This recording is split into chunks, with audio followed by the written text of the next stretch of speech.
in Pharmaceuticals in association with Higher Secondary Principals Forum.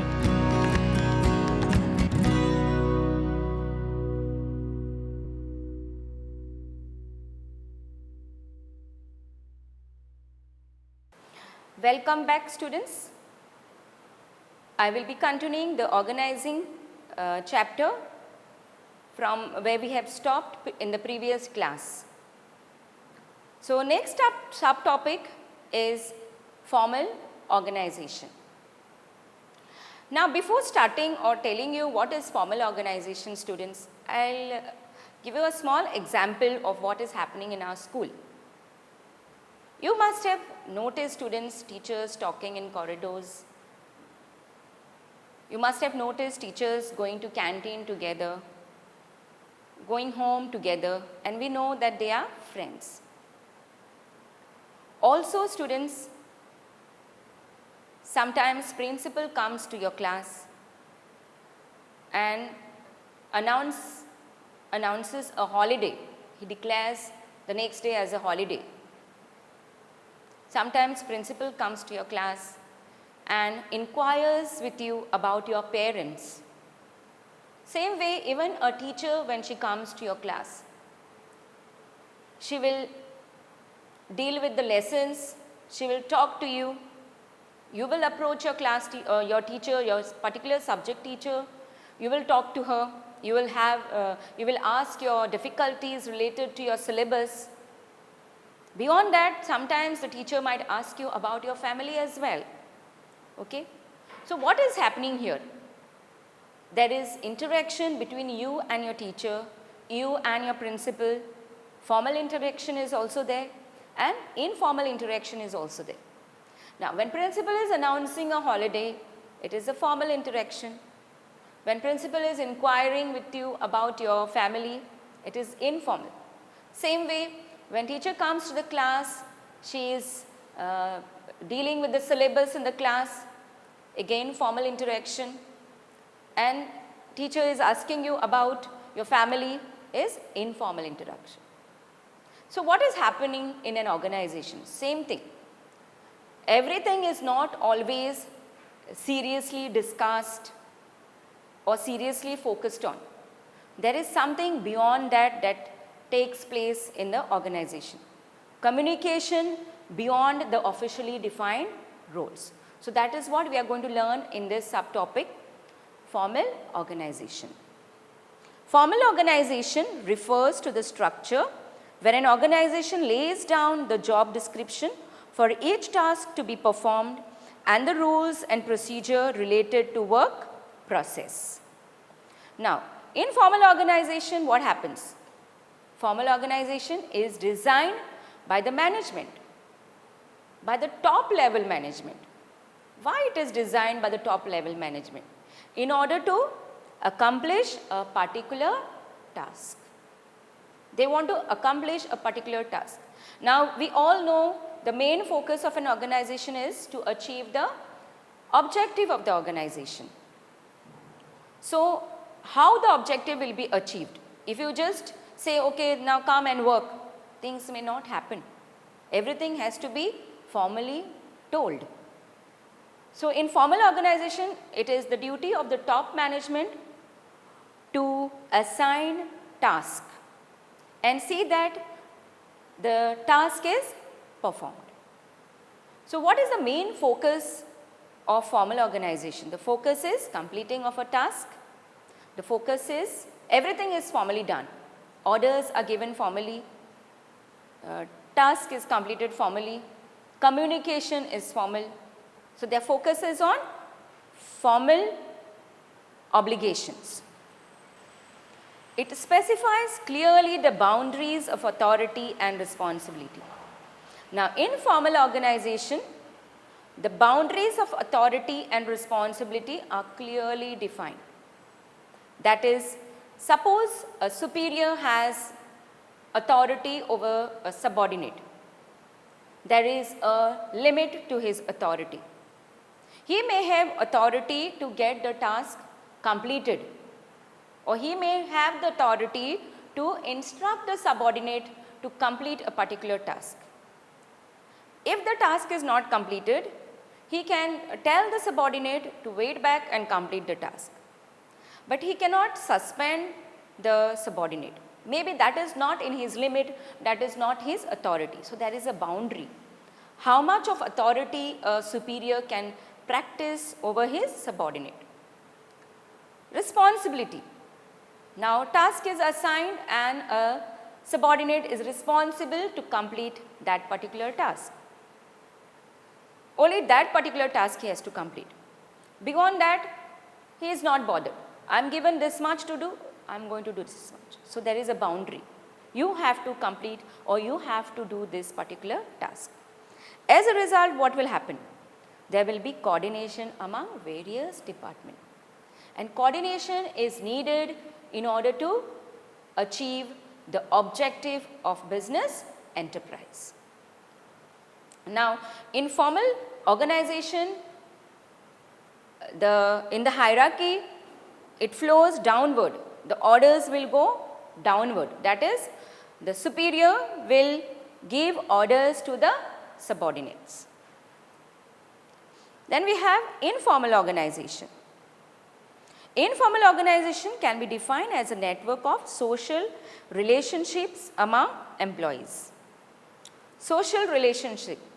Now, I have told you in the introduction how teachers interact with each other, how teachers come to your class and apart from the syllabus, they talk to you about your family.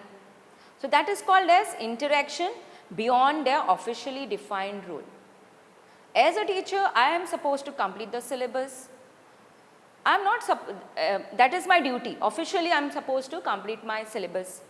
But apart from that, I am inquisitive. I want to know about my student. So I am asking, I am inquiring with my student about the family. How is your mother? How is your father? So that is interaction beyond officially defined roles. In formal organization, people with like minds form groups. With like minds come together and they may go to the canteen, to the cafeteria for a cup of tea. They may go together to watch movies during weekends. They may talk about a cricket match. They may discuss the problems, their personal problems with each other. Informal organization has no written rules and does not have fixed line of communication. Here there are no rules. Whereas in formal organization, there are rules which have to be strictly followed. But in formal organization, there are no written rules. Anybody can communicate with anyone. Whereas we saw in formal organization, only a superior can give order to the subordinate. Then subordinate have to report to the superior. But in informal organization, it is not like that. Anybody can interact with anyone.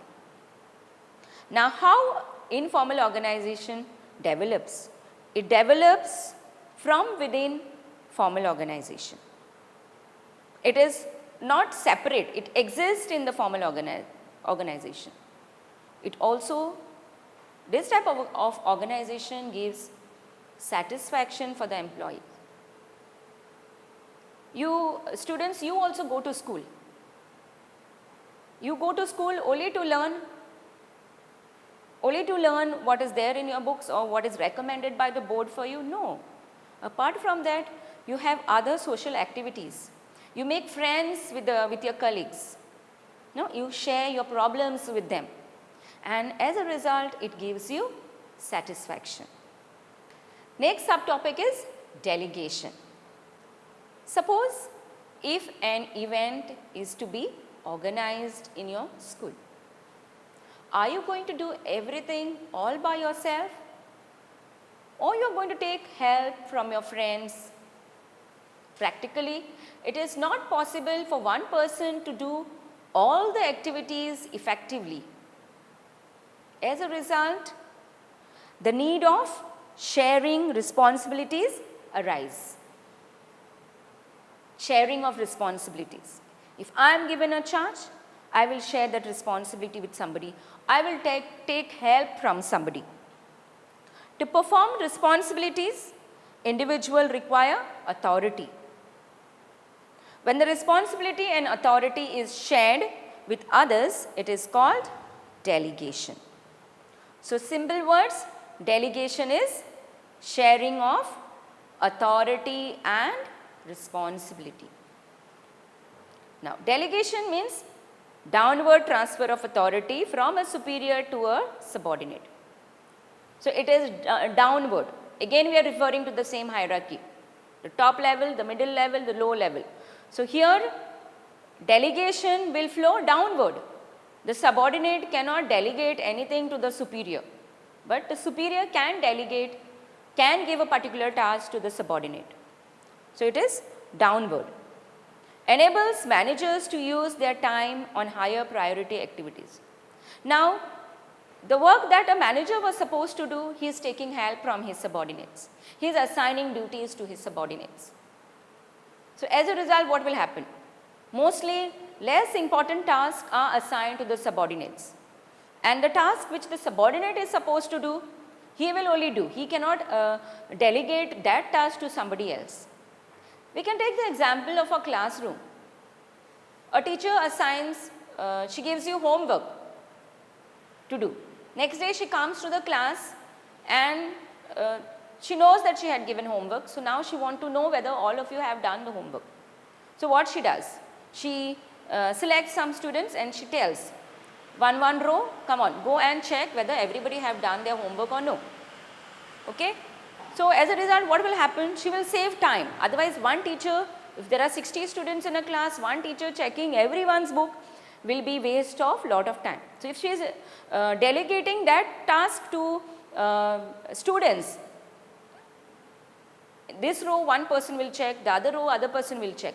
So, it will save the time, okay? But the teacher will not assign the task of teaching the syllabus to the student. That is only the teacher have to do. So, as I said, the less important activities can be assigned to the subordinates to do, or the superior can take help of the subordinates. So, what will happen? The managers will have lot of time remaining at their ease. So, what they can do with that time? They can use that time in higher priority tasks. Like for example, maybe they want to write a plan for expansion of the business. So, the manager can look into that matter, or they want to increase the sales. So, manager can look into that matter, because he is having ample of time, because he has delegated the task or smaller activities to the subordinate. Provide subordinates job satisfaction. Now, I will take the same example. Teacher is telling you to check the books, to check the homework. Okay? You will feel happy that she selected only you, okay? And you will probably perform that task sincerely, no? So, same way in an organization, delegation will provide job satisfaction. The employee will also feel happy that my subordinate have selected me for this particular task. He will feel happy and he will work hard, he will try to give in his best. We have various elements of delegation. That is, the first element is authority, then responsibility and accountability. So, there are three elements: authority, responsibility and accountability. Let us see what is authority. In simple words, authority means right to command. Now, in a business enterprise, who has the right to command? The top level, the superiors. The superiors can command their subordinate. The principal can command or instruct the teacher. The teacher can instruct the students. So, it is right to command. The right of an individual to command his subordinates and to take action. So, if the work is not performed properly, the superior has the right to take action, to question the subordinate why that particular task assigned was not completed. The concept of authority arises from established scalar chain which links various job positions. That is, authority flows downward. The subordinate, who has the right to take decision here? The superior has the right to take decision. Authority gives managers the right to take decision, inform people what to do and what is expected of them. Authority originates by virtue of position. It depends on the position they are holding. It is highest at the top level and it goes on reducing as it reaches the lower level. It means superior has authority over subordinate. Authority provides managers the right to direct workforce and expect obedience. So, the managers will direct the workforce and obviously they have to obey that. They have to obey what is told to them by their superior. Authority determines the superior and subordinate relationship where superior expects the subordinate to execute his decision in accordance to the guidelines issued by him. So, the subordinate have to obey the superior and work according to the guidelines the superior has provided to the subordinate. Next is responsibility. Responsibility is obligation to perform the assigned task. It is an obligation. If my superior has assigned a particular task, I cannot say no to that. It's an obligation. I have to do it. Responsibility is the obligation of a subordinate to properly perform the assigned duty. It arises from superior-subordinate relationship. So, now my superior is telling me or he is assigning a task and he is telling me to complete that particular task. So, it arises from superior-subordinate relationship. Responsibility must also be given the degree of authority. Now, if I am telling my subordinate as a superior to complete a particular task, the subordinate is to be given a particular authority to complete that particular task. That freedom should be there. I am not only telling him do this, I am giving him the authority also to do it the way he wants it. But it should be, that task should be completed. Responsibility flows upward. Now, upward, after completing, what I have to do? As a subordinate, what I have to do? I have to report to the superior. Next is accountability. Now, accountability means answerable, the person answerable for his performance. It arises once authority is delegated and responsibility is accepted. Accountability flows upward. A subordinate is accountable for his performance. He is answerable to his superior for his performance. If superior has assigned a particular task to the subordinate and that particular task is not completed, then the subordinate is answerable to the superior. Now, it is not only the subordinate. The superior is also answerable to the higher authority. It is not only the subordinate who is accountable, both of them are equally accountable for the task assigned to them. After the authority and responsibility is delegated, the manager or the superior cannot say, I told the subordinate to do it. And if the task is complete, he cannot, if task is not completed, the superior cannot blame the subordinate for not completing. It was the duty of the superior to check on and off whether the subordinate was performing the task or no. A subordinate is accountable to the senior. Accountability cannot be delegated. It cannot be delegated. It cannot be given. the superior is assigning a task to the subordinate, he cannot make him accountable for not completing it, because the superior is answerable to his superiors, to the higher authority. If the task is not completed by the subordinate, he cannot tell his superiors, I told the subordinate to do it, he did not do it, so what I will do? No, it is not like that. That is why it is said, accountability cannot be delegated. Both of them, the superior as well as the subordinate, are equally responsible if the particular task is not completed. Importance of delegation. We are going to discuss the 4 importance of delegation. First one, effective management. Second, employee development. Third, motivation of employees. And fourth, facilitation of growth. Effective management. Sharing responsibilities with subordinates. Now, in delegation what happens? We saw delegation means sharing of responsibilities. So now who is sharing the responsibility? The senior or the superior is sharing responsibility with the subordinate. And we saw earlier, the less important activities or tasks are shared.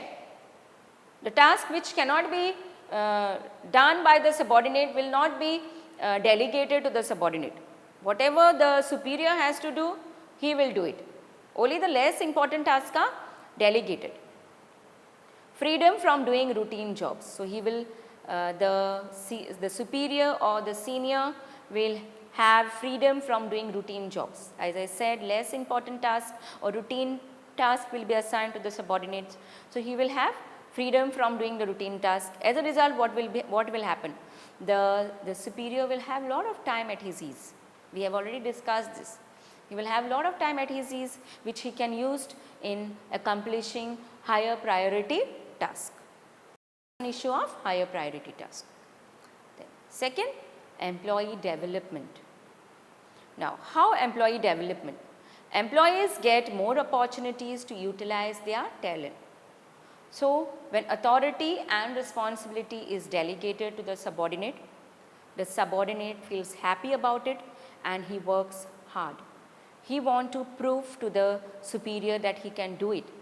He feels recognized.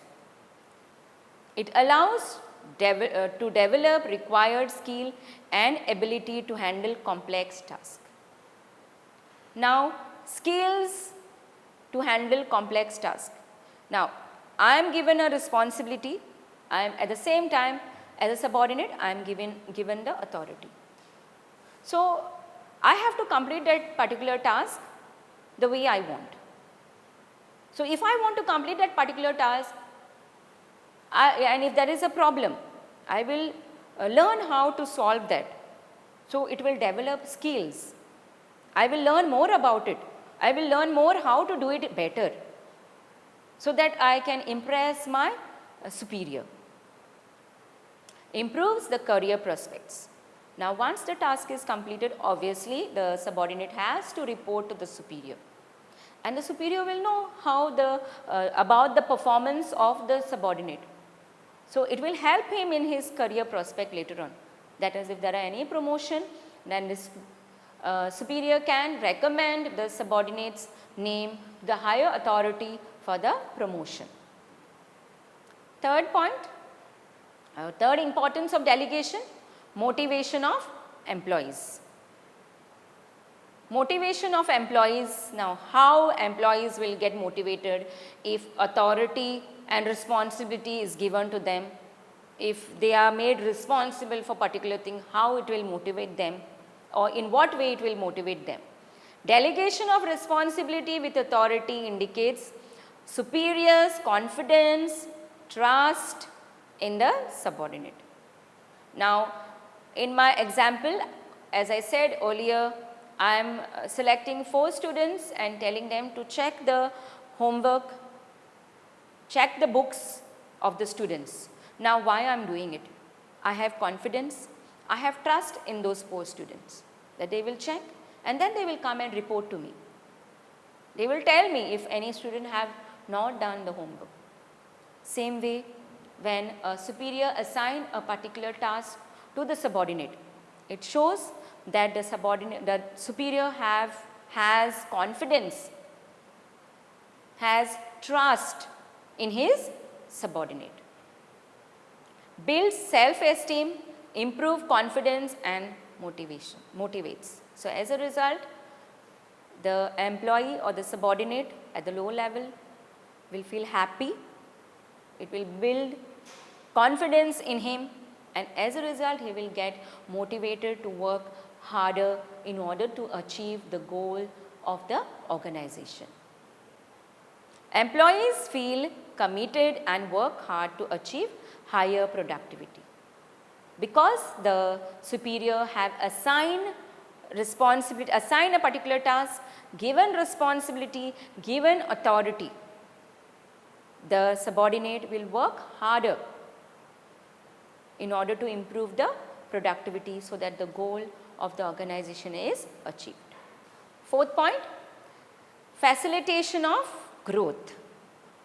Delegation helps to train the in-house workforce for new project. So work is delegated, they are responsible, so they are finding new ways of doing that particular thing, they are getting, their talents are coming out, they are learning more about the particular task given to them, they know how to solve the problems, they gain confidence, they feel happy because the superior have shown his trust in them.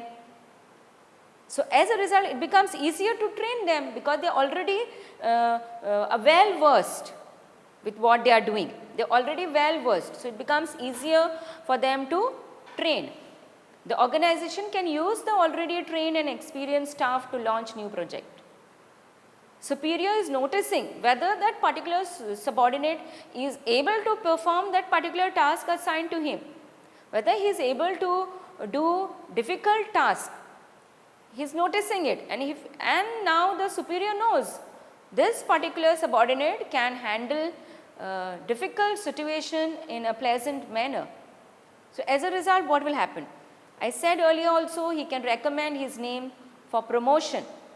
Leading positions, if there are any leading positions in the organization, the superior can recommend the subordinate's name who has been performing his duty sincerely, working hard, and who can handle difficult tasks easily. Next subtopic, centralization. Centralization is the process of decision making where all the authority to decide is retained with the top level management. So in centralization, all the decisions are taken at the top level management. No other person in the organization has the right to take any decision. The rules and decisions are taken, rules are framed by the top management, decisions are taken by the top management and they are sent across to the lower level. Concentration of all decision making function at the apex of the management hierarchy. Apex at the top level. Only the top level has the authority to take any decision. No other levels in the hierarchical structure has the authority to take any decision. Decisions comes from the top level. That's why it is called as centralized. Everything is decided at the center. At the center. And then the decisions are sent across at various levels in the hierarchical structure. Next is decentralization. Decentralization is a concept followed by organization which delegate or share the power to decide with all departments and all levels of management. Now in decentralization, what happens? All the levels in the hierarchical structure has the authority to take decisions. They are delegated this authority by the top level. This authority is given to them by top level, the authority to take any decisions they want. So it is distributed at all levels in the hierarchical structure. It is the process of dividing the decision making responsibility among hierarchical structure. So, hierarchical structure we know, if we take the example of our school hierarchical structure, who is there in that? Management is there, principal is there, teacher is there. So, who takes in that type of structure, all the levels are allowed to take decision if it is decentralization. If it is centralization, only the management will take the decisions. No other levels in the hierarchical structure are allowed to take any decisions. Places the decision making authority to the nearest point of action. Now, in decentralization, the decision making authority will be closest to the point of action. Meaning, if any problem arises, suppose if it is a factory, they are manufacturing, and there is a problem there. So, there will be decision making authority there only. They do not have to, if there is a problem in the factory workers do not have to go to the top level, or maybe by the time they reach the top level for their problem, it will take lot of time, but the decision come back, it will take lot of time. So, as a result, where they are placing in decentralization, where they are placing the decision making authority? At the place, at the point of action, where the action is taking place, or where the actual performance, actual work is taking place, so that there is no delay in decision making and there is no delay in solving problems. If there are any problems, quick decisions can be taken in decentralization. Importance of decentralization. We are going to discuss about 4 importance of decentralization.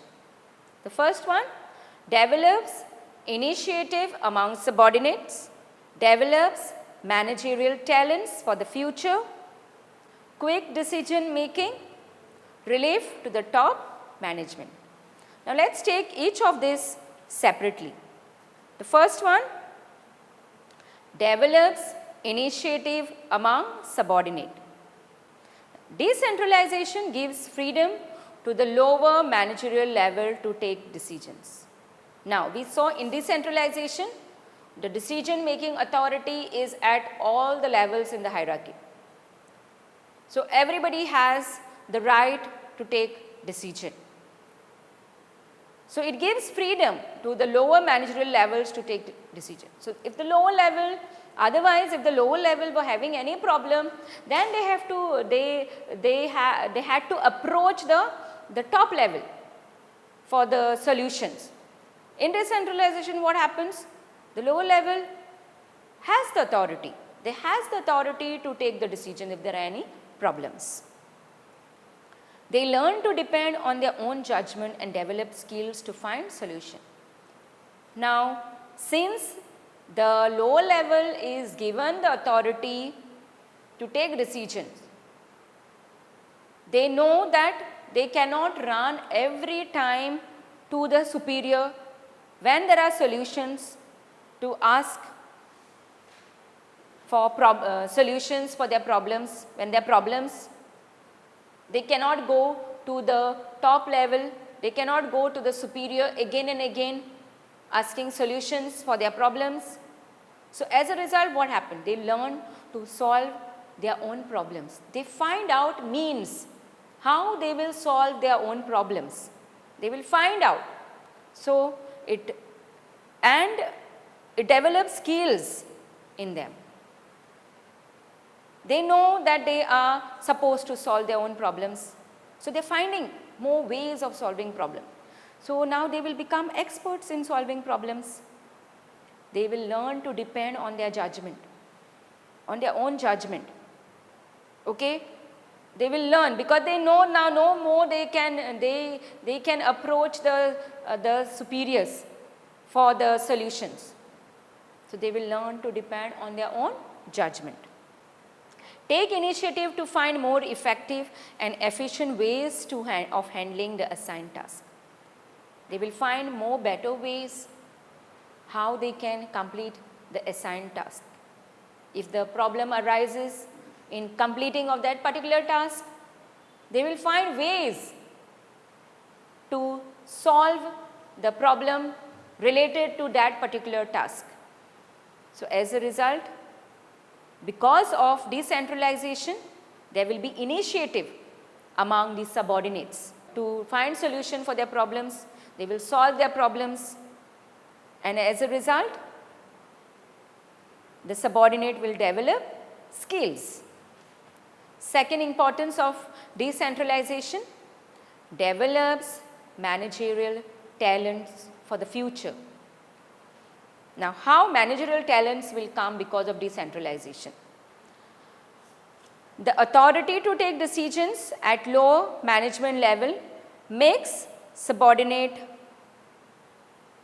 confident and self-reliant.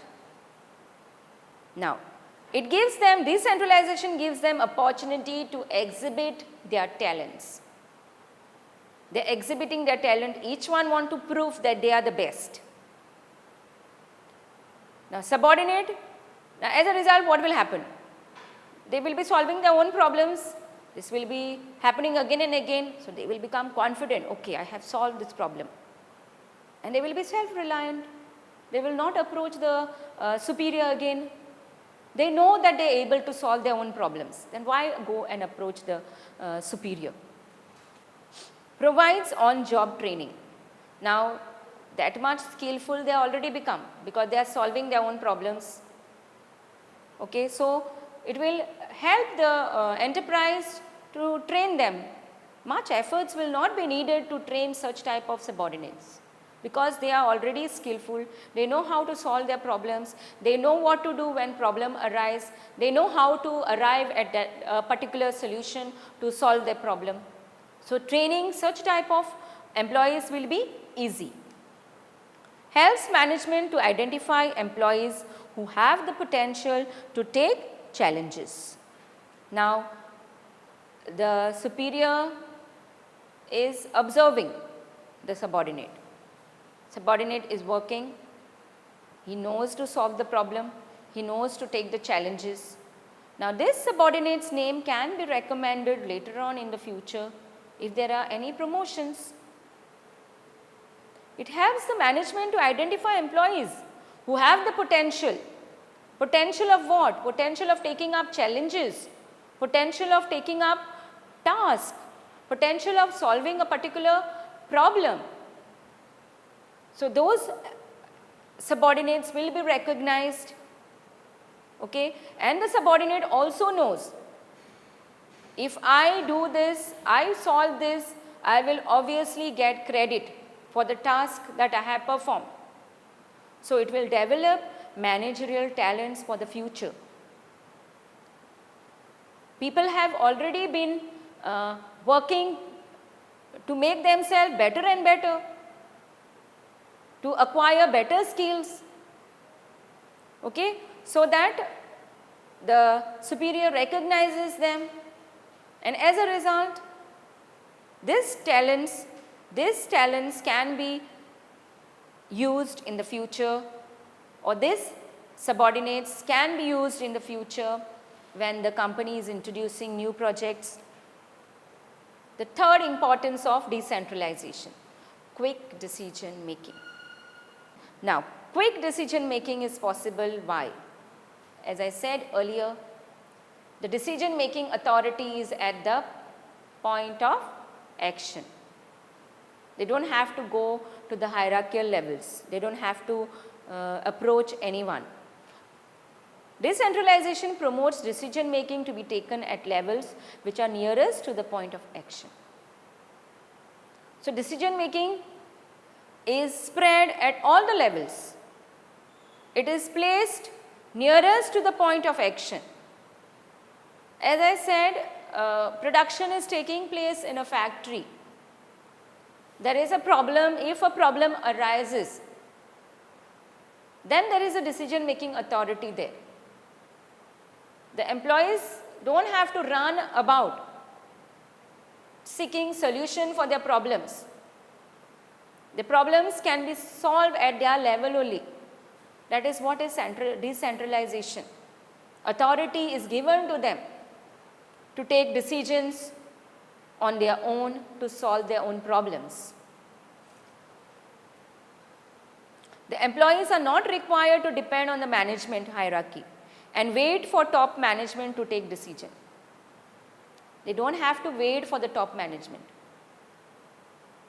They don't have to go across the hierarchy to get the solution of their problems. The problems will be solved by them at their own level, because that is the authority given to them by the top management. They have the authority to find solution for the problem. So they don't have to go to the top management. As a result, what will happen? There are less chances of information getting distorted.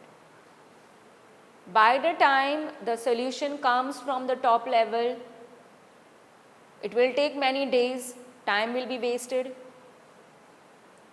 By the time it comes from the various levels, maybe it will not come the way it is sent by the top level. It will get distorted. It will not reach, maybe it will not reach the same way. So, when the decision making authority is at the point of action, the distortion won't be there directly. Directly decisions will be taken and it will be put to practice to solve the problems. And the last point, relief to top management. Now, decentralization is possible in case of organization having large scale production. Large scale production companies only can have decentralization. They can divide the decision making authority at all levels in the hierarchical structure. Through decentralization, superiors provide subordinates the authority to decide and act. Subordinates are given the authority to decide and act. So, the subordinate knows that he will not go and approach the superior again and again. He will not go to the superior again and again because he is given that authority. Otherwise, if he is going to his superior again and again to solve his problem, what is the use of his authority of taking decision? So, he will take his decision. He will not worry the top level again and again. As a result, the top level will be free. They will have time which they can use in higher priority task. Leaves the top management with more time. Since the lower level will solve their own problems, the top level management will have more time. Decentralization gives authority to those lower level to all the levels in the hierarchy. They have the authority to take the decisions. They have the authority to solve their own problems. So again, they will not be, the lower levels will not worry the top level again and again. As a result, the top level have an ample of time which can be utilized in higher priority tasks. Now, higher priority tasks are what? Expansion, maybe they want to expand, they want to add a new line of product. If they want to introduce a new line of product, then they will have to find out many things. They will have to do market survey, they will have to know, they will have to decide where they are going to sell their product, that particular product will be sold where. So, all this work, higher priority task, will be done by the top management. The time can be utilized in important policy decisions. So, the top management can utilize the time that they have, the extra time that they have, because they have delegated or because they have decentralization in the hierarchical structure.